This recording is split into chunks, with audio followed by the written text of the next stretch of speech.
I got the invitation to go on this Armed Lutheran radio show, though. You know this guy? Have you seen this? There's two things that I would like to say that make me feel safe. Number one, the fact that there is a radio show called the Armed Lutheran Podcast somewhere in the world. That makes me feel safe. Pistols, prayer, and potluck. This is Armed Lutheran Radio.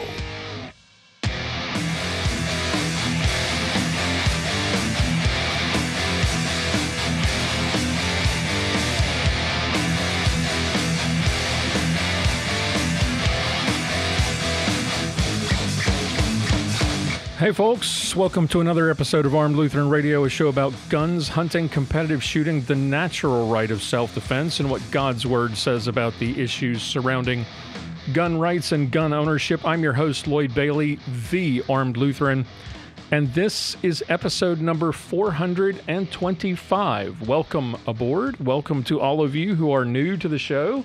Glad to have you with us. If you are not new, welcome back. Glad to have you back with us again.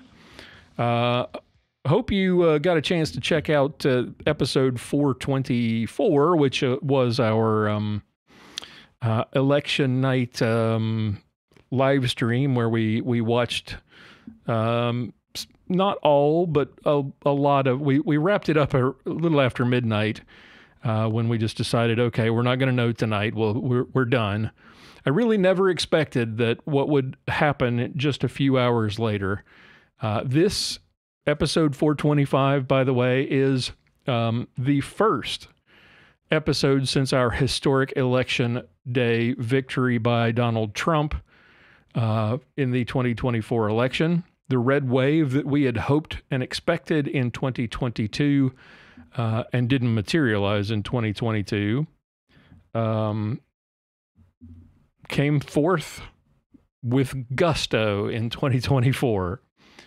And I want to talk a little about that, a couple of things about that in this episode. But first, I do want to thank the members of the Reformation Gun Club, the people who make this show possible. Folks, we are listener funded. We don't have any advertising. We don't have any sponsors. I don't go out seeking sponsors. And we used to have sponsors. We don't anymore. We're completely listener funded.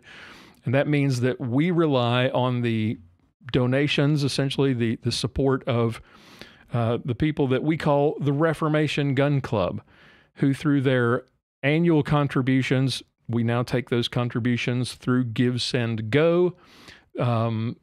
Their contributions help keep the lights on for us and keep us doing what we do. And if you would like to join us and be a part of that, we would really appreciate your support. We want to thank tonight, big shout out to people like Robert from St. Louis, Missouri, Drew from Excelsior Springs, Missouri, Peter from White Bear Lake, Minnesota, Eric from Buckeye, Ohio, Justin from Berryville, Arkansas, Tim from Keysport, Washington, Vincent from Tulare, California, and our good friend David from Kennesaw, Georgia. Thank you all so much for your support. It really means a lot to us. Folks, if you would like to get invites to things like our election night live stream that we had last week, if you would like to be invited to our monthly online hangouts, if you would like to get some cool Armed Lutheran swag and access to lots of exclusive content, then check out the Reformation Gun Club. Go to reformationgunclub.com or go to armedlutheran.us/gun club. You can also go to the website, armedlutheran.us, and look for a link, look for the Reformation Gun Club button at the top of the page, or look for a link in the show notes for this or any of our previous episodes. We would love to have you join us. Whatever you can donate would be appreciated. There's no minimum, there's no maximum. We are glad to have any and all of you who come and join. Okay, so like I said, we had this live stream on Tuesday. Had Pastor Bennett on for about 30, 45 minutes. Then Curtis Heidel came and hung out with us for a while, and we watched the results roll in and talked about talked about the results as things happened, just and drank ourselves silly. But we called it quits at midnight because it was clear we weren't going to know who won everything. And just a few hours later, it was determined that the greatest political comeback in American history had been completed, and Donald J. Trump would be the 47th president of the United States in what has now turned into quite a mandate. He's not only won over 300 electoral votes, so it wasn't even close. He also won the popular vote as well, which is something that hasn't happened, I think, since 2000 or 2004. So it's been 20 years since a Republican candidate has won the popular vote. Back in July, during our online hangout with the Reformation Gun Club, I said at the time, this was shortly after they had put the knife in old Joe and replaced him with Kamala Harris. I said at the time that I had faith that the American people would see through all of this. They would not ignore the real life circumstances, the high cost of living, the cost of gas, the cost of groceries, the fact that things have gotten worse since the election of Joe Biden, and that they wouldn't ignore all of that to elect Kamala Harris just because she wasn't Joe Biden. I was worried, I will admit. I was worried at times, but I think a lot of that has to do with believing the narratives that are being pushed by the media, and we'll talk about that more in a moment. Kamala Harris is the second worst presidential candidate that, at least in my lifetime. I mean, okay, there have been plenty of duds. I'm thinking John Kerry or Michael Dukakis, Walter Mondale, Jimmy Carter, Hillary Clinton. I mean, I have to throw Bob Dole and John McCain in there as well. Those were not great candidates, but at least those candidates had actual accomplishments. Each of those people, even Hillary Clinton, had done things that made them viable candidates for office. I mean, at least even Hillary could lean into the fact that she had served as Secretary of State and she had stared down foreign leaders. And Kamala Harris had none of that. Kamala Harris failed upward at every turn and was on the verge of becoming president despite having absolutely no qualifications for the job, other than she has darker skin and lady parts. Those were her qualifications. That's it. And thankfully, the American people proved me right. They didn't buy all of the hope and the joy and the brat that was the Kamala Harris campaign. It was completely fake, and the American people saw through it. And I got to tell you, the Schadenfreude is amazing. I know we're not supposed to. It doesn't feel right as Christians to derive joy from the suffering of others, but we're not talking about actual suffering. We're not talking about real people. We're talking about crazy people who bought into this narrative of Biden getting more votes than any president in history, a dead man basically outperforming Barack Obama by far in the 2020 election. They actually bought into all that, and they actually bought into Kamala Harris being just this great transformational candidate. Imagine being so clueless as to actually post, as many lefties are doing on social media now, that they don't understand where all the 15 million votes that Biden got in 2020 went. The irony of those posts is hilarious. And they're now starting to talk conspiracy. After spending 4 years poo-pooing and putting in jail and kicking people off of social media, anybody who rejected or even suggested that there was something fishy about the 2020 election, the left is now doing the same thing. Maybe, just maybe, those 15 million votes were a result of cheating, changes in early voting laws as a result of COVID, sometimes in violation of state constitutions. The Democrats used COVID to change the laws to take control of our lives and to take control of our elections. The fear of getting out and getting in line to vote. So, oh, we can't allow that, so we got to allow all this mail-in balloting. And that's just rife for cheating.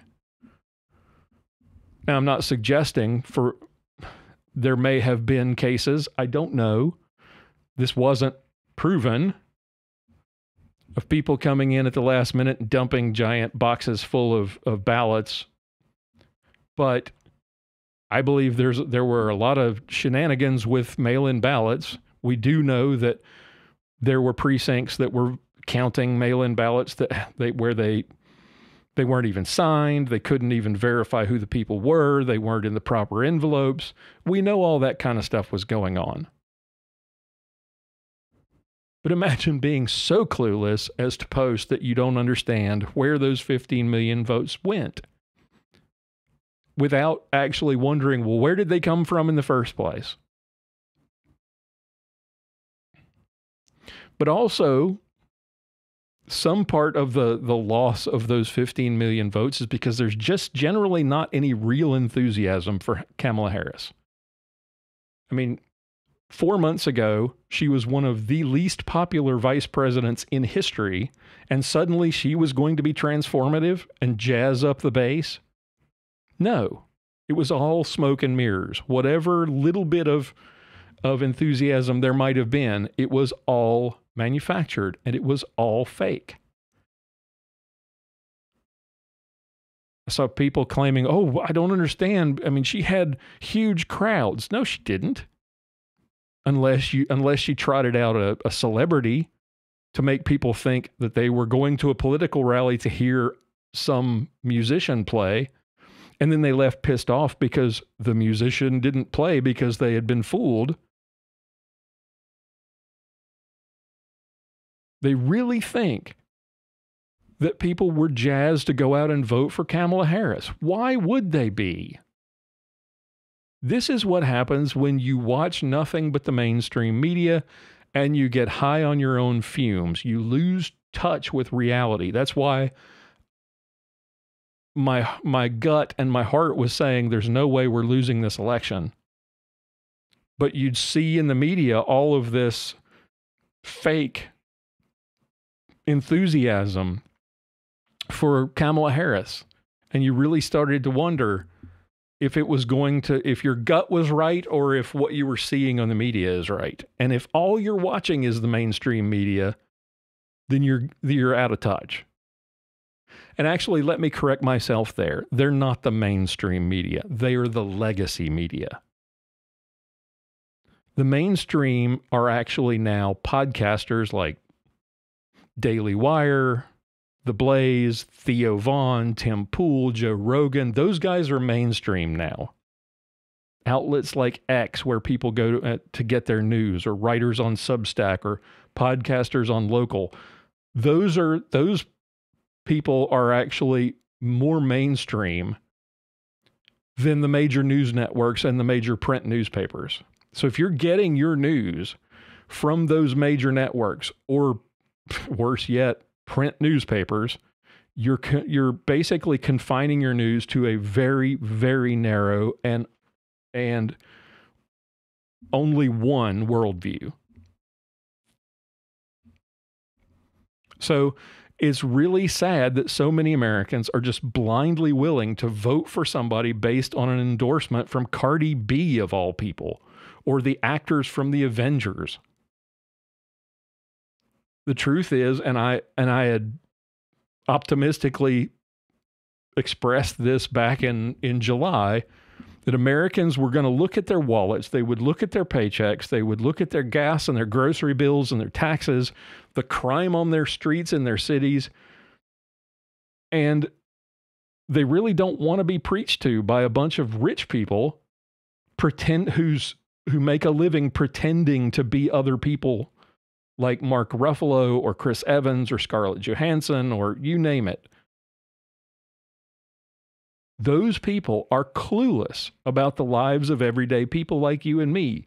The ladies on The View have no idea what your life is like, and they don't care because you don't believe and think the way they want you to. You don't hold the right views.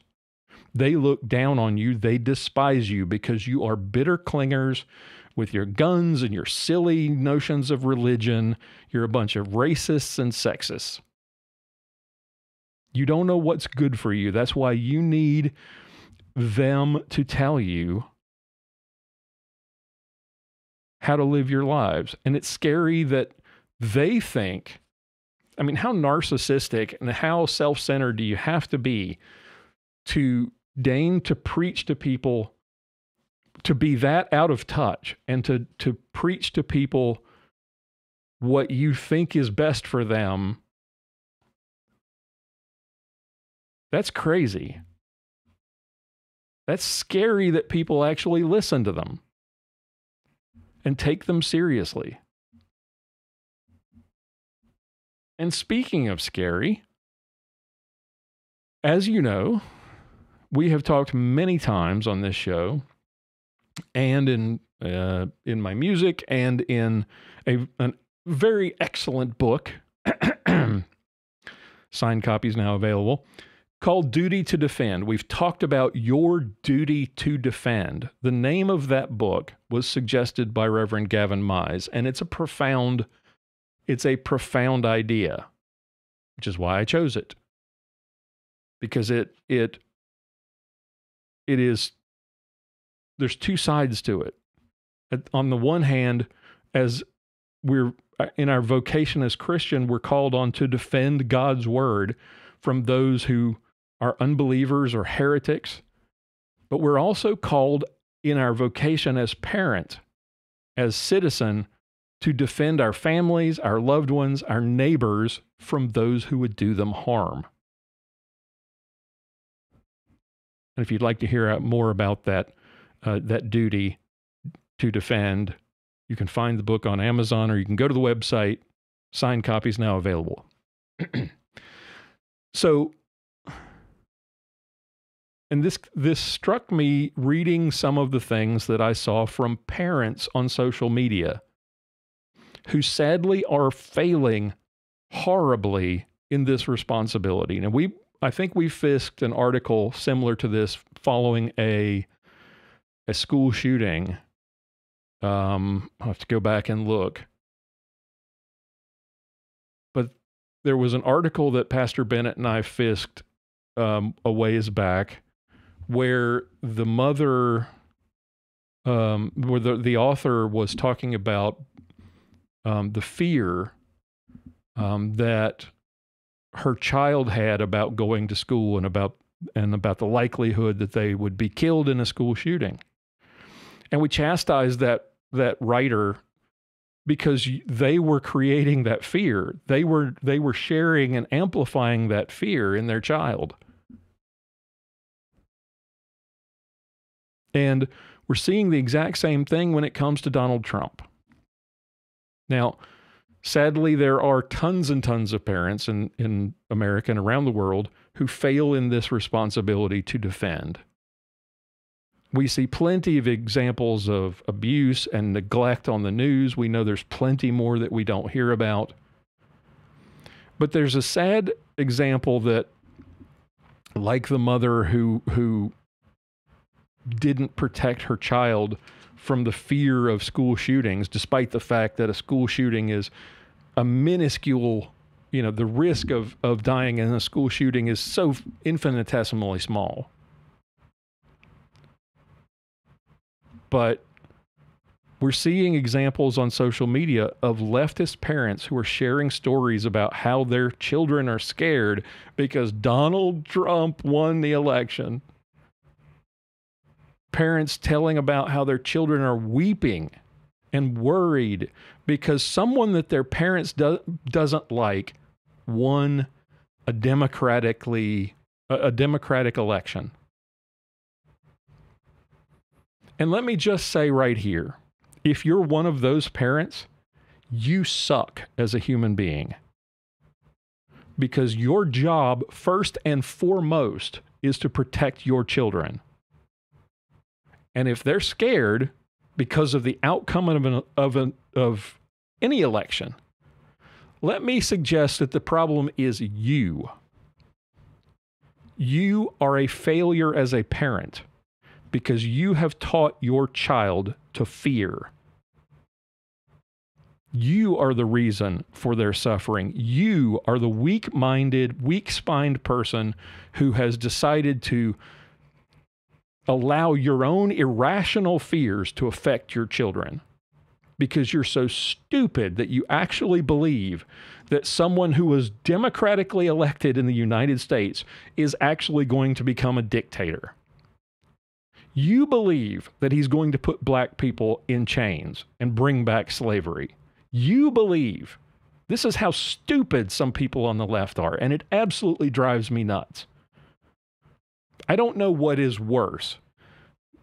The idiots on television, in the news, who try to push this narrative, or the people who are so blatantly stupid that they buy this.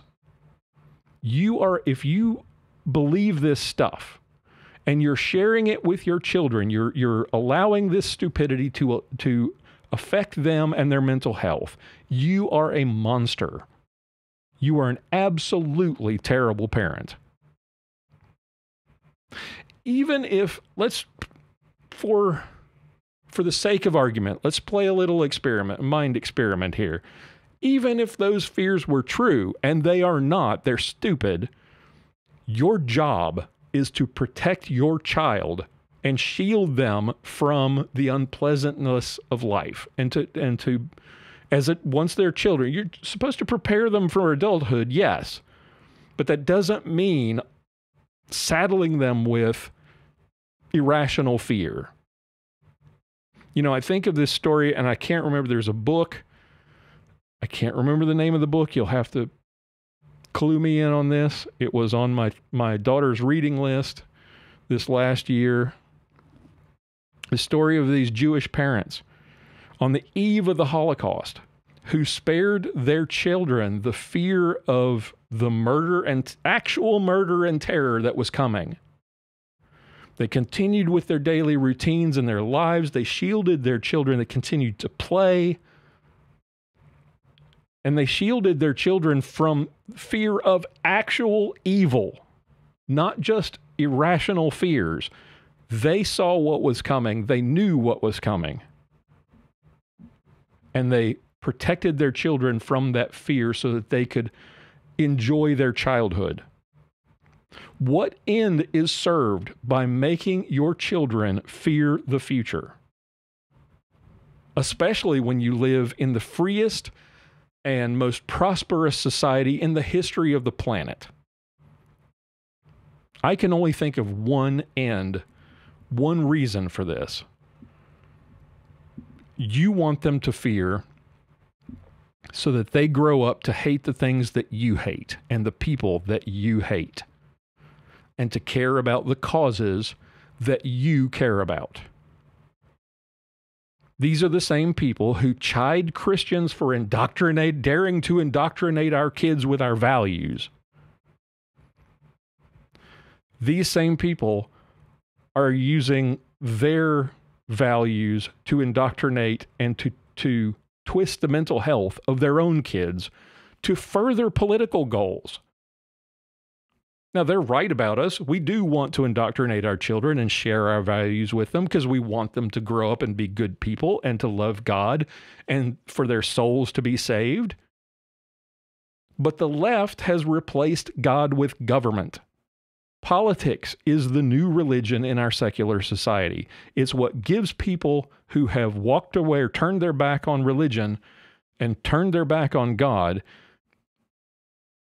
Politics is what gives their life meaning. Far too many people have replaced religion with politics. And to further the cause, the left needs to have a new generation of activists. They can't let their children be children. They can't let them enjoy their lives. They have to saddle them with guilt about their skin color, the false idea that they don't stand any chance in life because they're victims. This idiocy about, the idea that you can possibly be a boy born in a girl's body and vice versa. Or the horrible idea that the ultimate freedom that they can find, that they can have in this country, the ultimate freedom that they have to fight for, is the right to kill their grandchildren. It's sick. And until it stops, this country is never going to heal. Because those fearful children will grow up to be the next generation of racists and leftist revolutionaries. Which I guess is the whole point. The whole point of parenting is to make sure your kids survive to adulthood and grow up to be good and productive adults.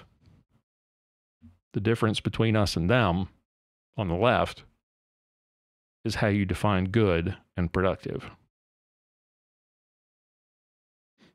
All right, that's all I have for this week. If you have any thoughts, any comments, or any questions, please visit the feedback page, armedlutheran.us/feedback. Leave us a message. We would love to hear from you and to respond on the show, or to take up any suggested topics in a future episode. Be sure to check us out again next week for episode 426. I have no idea yet what we're going to do, but it'll be awesome. Come and join us. Until then, keep shooting, keep praying. We'll talk to you next time.